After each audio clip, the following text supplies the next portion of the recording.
What's up, guys? Welcome to another edition of Panty Melters.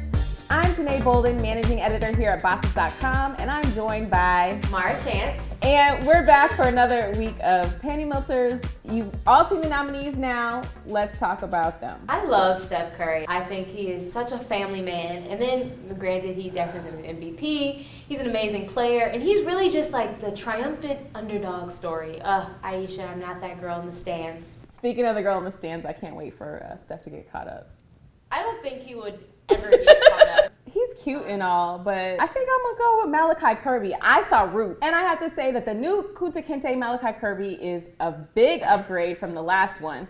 He's fine. He had the whole African swag down. I love the little turban, taking that lashing like a G. I definitely think he was definitely an upgrade as far as Kunta Kinte. He's an amazing actor. He's chocolate. He is chocolate, but them eyes. He got them lips. Them eyes, look.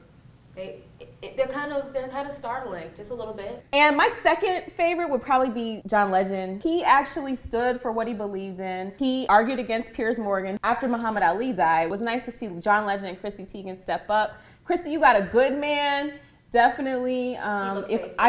He does look faithful. Now somebody looks faithful. He does. He does. And speaking of faithful, DJ Envy, if anybody saw his vacation, the man is balling out of control. He took his wife and 4 kids. They went to Abu Dhabi, Dubai. He was riding camels, living in the lap of luxury. I need a baller like that in my life. Where you at? Well, I see you haven't touched the last man on the list, Carlito the Q. You don't want to talk about the brother? It's something about them. Every time they come around, some evil spirit is conjured up, throwing girls in their face and stuff, you know. But I did enjoy seeing him hop around on Q Twitter a little bit. He was a little short for me. He is. Yeah. He is definitely a little short. Miniature.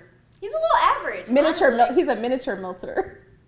Not a minute. That sounds so disgusting today. That sounds gross. You're gross. But no, I think he's a pretty average. I don't know if says he's the girl that made Jay-Z a ugly fine last week. Can we talk about the only single man on the list? Aubrey, Drizzy, Drake, Graham.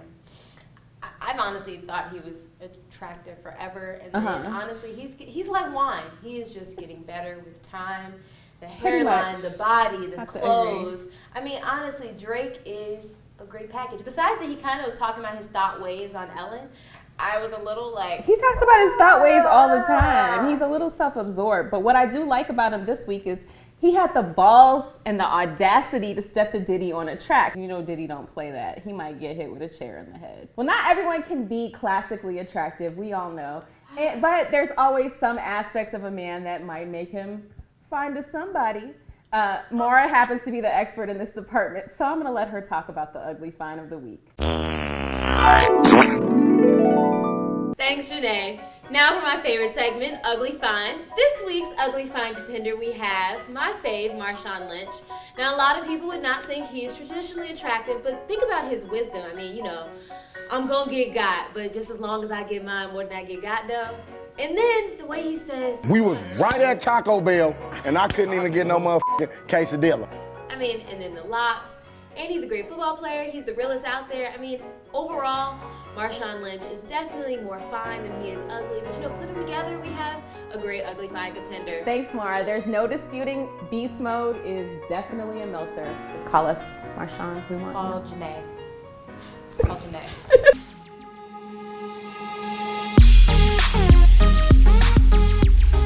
So this week, John Legend was in the headlines for defending Muhammad Ali's legacy up against Piers Morgan. Now, some folks think that John Legend should stay out of politics. He seems to always be spewing his opinion. So I want to know, is it a turn on or a turn off? Honestly, I think that if you're knowledgeable, I think it almost is your duty.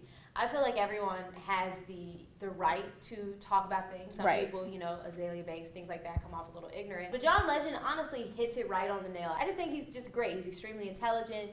He hit all the points right on. And I feel like I give John Legend permission to discuss politics, to make slave shows. John, you can do whatever. Yeah. So John Legend knows. And he woke. He's a UPenn grad. Yes. And I happen to be a sapiosexual, so smarts turn me on. I can't wait to see who's Panty Melters for next week.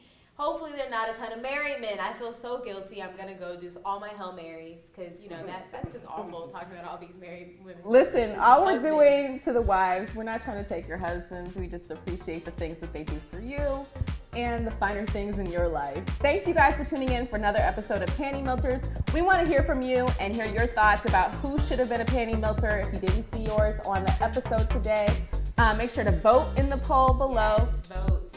And come back next week.